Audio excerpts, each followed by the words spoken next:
trono estamos ante la majestad. A paz seja com todos os irmãos da Igreja de Deus e também os ouvintes da Santa Palavra de Deus.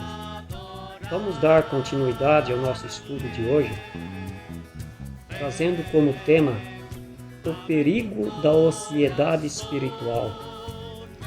O verso áureo está em Efésios, capítulo 4, verso 17 e 18, que diz assim: "E digo isto, e testifico no Senhor, para que não andeis mais como andam também os outros gentios, na vaidade da sua mente, entenebrecidos no entendimento, separados da vida de Deus pela ignorância e pela dureza do seu coração."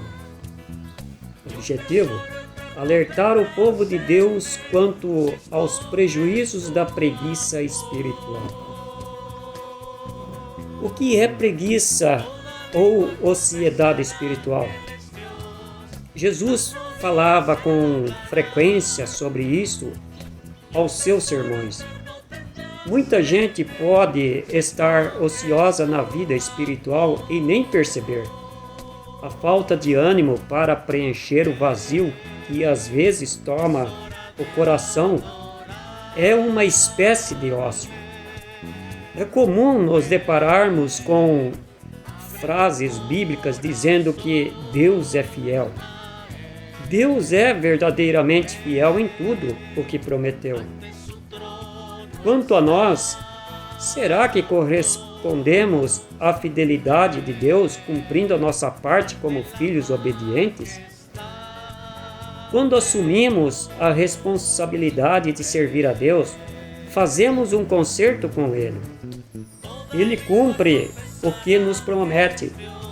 Então, vamos cumprir a nossa parte também.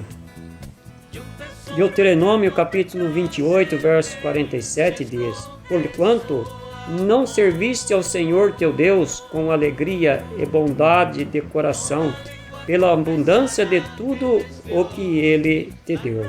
Jesus contou a parábola do pai de família que ordenou aos seus 2 filhos que fosse trabalhar na vinha. Um deles prometeu ir ao trabalho, mas não foi. E o outro disse que não ia trabalhar, mas depois se arrependeu e foi.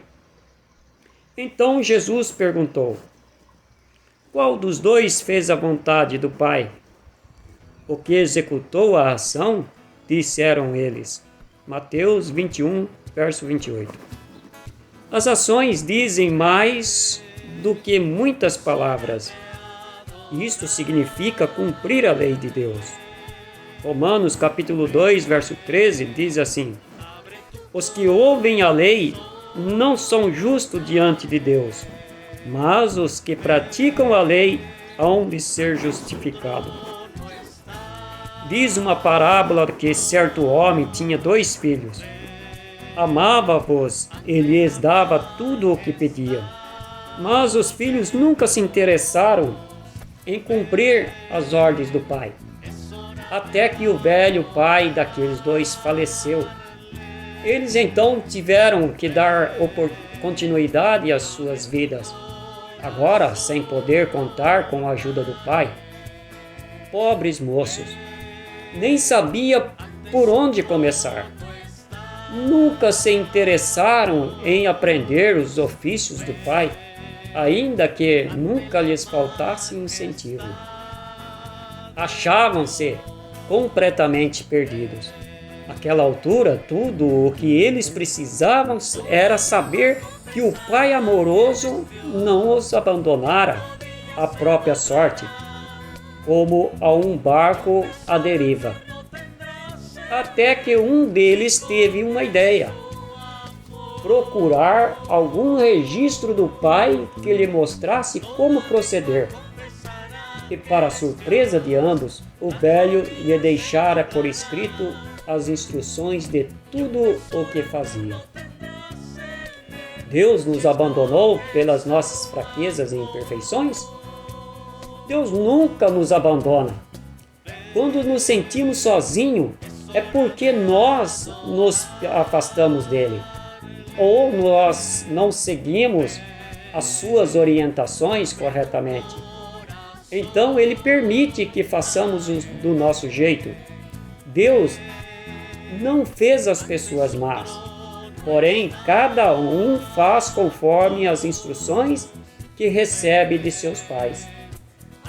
Se somos filhos de Deus, devemos demonstrar isso através das nossas ações e caráter. Esse foi um grande exemplo que Jesus nos deixou.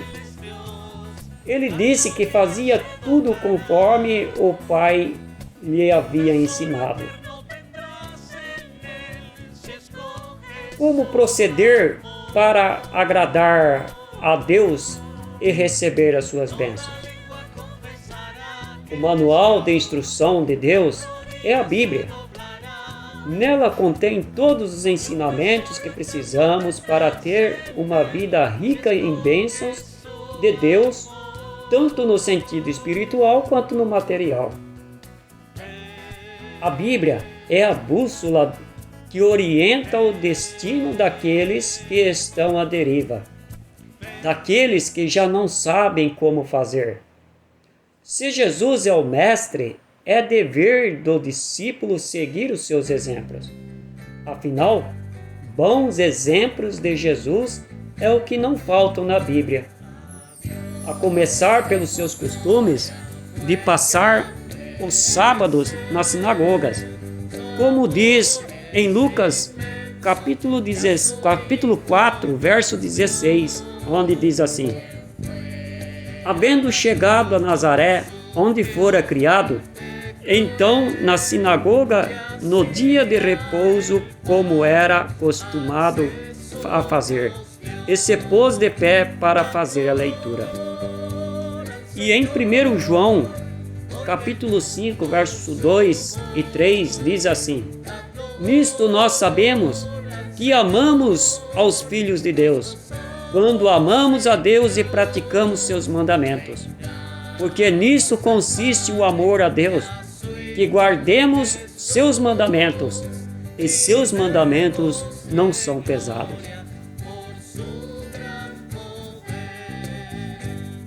O preguiçoso é aquele que tem potencial para fazer muito em prol da comunidade, e simplesmente por preguiça não faz. Na parábola dos talentos, Jesus diz: o que recebera 10 talentos, negociou com eles e retornou com o dobro. E assim foi com o que obtivera 5, e o que recebera 2 talentos. Mas o que recebera 1, nada fez.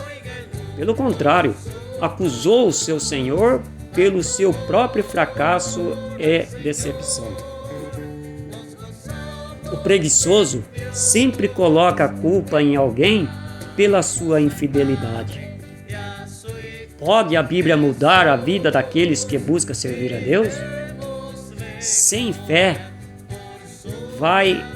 ninguém vai a lugar algum. Deus disse a Josué: esforça-te, anima-te, e eu serei contigo. Deuteronômio 31, verso 23. Se quisermos agradar a Deus, precisamos alegria, fé e vontade de vencer. Que tal começarmos a orarmos mais, jejuando e nos consagrando, ou ainda ajudando mais uns aos outros? Que Deus nos ajude e nos abençoe, em nome de Jesus. Amém.